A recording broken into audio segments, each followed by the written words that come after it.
नमस्कार दोस्तों, आपका बहुत बहुत स्वागत है आपके अपने चैनल मेरा सफ़र में। बड़ों को चरण स्पर्श, छोटों को प्यार और बराबर वालों को स्नेह भरा नमस्कार करती हूँ। दोस्तों, आज मैं आपको मंगल त्रयोदशी भौम प्रदोष व्रत की कथा सुनाने वाली हूँ। जो प्रदोष व्रत मंगलवार के दिन पड़ता है वो भौम प्रदोष व्रत या मंगल प्रदोष व्रत कहलाता है।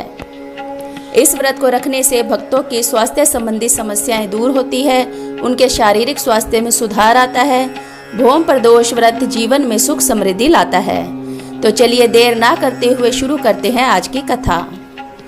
एक नगर में एक बुढ़िया माई रहती थी। उसके मंगलिया नाम का एक पुत्र था। बुढ़िया माई हनुमान जी पर गहरी आस्था रखती थी। वह बड़े ही भक्ति भाव से हनुमान जी की पूजा आराधना एवं सेवा करती थी। वह प्रत्येक मंगलवार को नियम पूर्वक व्रत रखकर हनुमान जी की आराधना करती।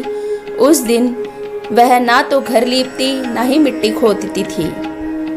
बुढ़िया माई को व्रत करते हुए बहुत दिन हो गए। एक बार हनुमान जी ने सोचा कि इस बुढ़िया माई को व्रत करते हुए अनेक दिन हो गए। हनुमान जी ने उसकी श्रद्धा की परीक्षा लेने की सोची। हनुमान जी साधु का वेश धारण कर वहां गए और पुकारने लगे, है कोई हनुमान भक्त जो हमारी इच्छा पूर्ण करे।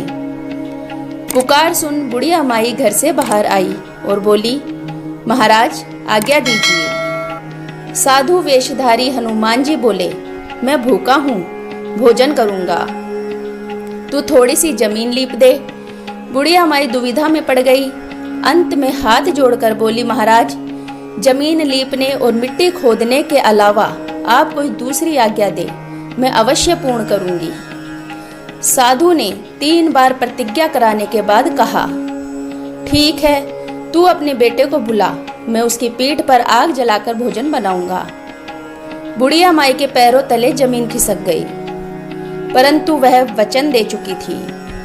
उसने अपने बेटे को बुलाकर साधु को सौंप दिया। मगर साधु रूपी हनुमान जी ऐसे थोड़ी मानने वाले थे। उन्होंने बुढ़िया माई के हाथों से ही उसके बेटे को पेट के बल लिटवाया और उसकी पीठ पर आग जलवाई।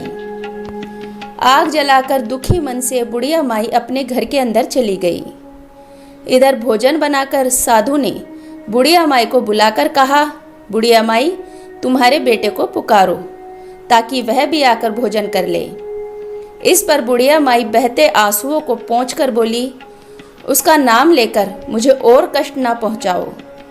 लेकिन जब साधु महाराज नहीं माने तो बुढ़िया माई ने मंगलिया को आवाज लगाई। पुकारने की देर थी कि मंगलिया दौड़ा दौड़ा आ पहुंचा। मंगलिया को जीवित देख बुढ़िया माई को सुखद आश्चर्य हुआ। वह साधु के चरणों में गिर पड़ी और रोने लगी। साधु अपने वास्तविक रूप में प्रकट हुए। हनुमान जी को अपने घर में देख बुढ़िया माई का जीवन सफल हो गया। हे बजरंगबली, जिस प्रकार आपने बुढ़िया माई को दर्शन देकर उनका जीवन सफल किया, उसकी मनोकामना की पूर्ति की, उसी प्रकार कहानी कहने वाले, सुनने वाले, हुकार भरने वाले सभी पर अपनी कृपा बनाए रखना। मंगल प्रदोष व्रत करने से भगवान शंकर, माता पार्वती के साथ साथ हनुमान जी का आशीर्वाद भी प्राप्त होता है, क्योंकि हनुमान जी भी रुद्र अवतार हैं। तो फ्रेंड्स, आपको आज की कहानी कैसी लगी? कहानी अगर आपको थोड़ी सी भी पसंद आई हो तो प्लीज़ चैनल को सब्सक्राइब कीजिए, बेल आइकन को प्रेस कीजिए, जिससे आपको हमारी आने वाली वीडियो की नोटिफिकेशन सबसे पहले मिल सके। ऐसी ही कथा कहानियाँ सुनने के लिए चैनल के साथ बने रहिए। मिलते हैं नेक्स्ट वीडियो में, तब तक के लिए धन्यवाद।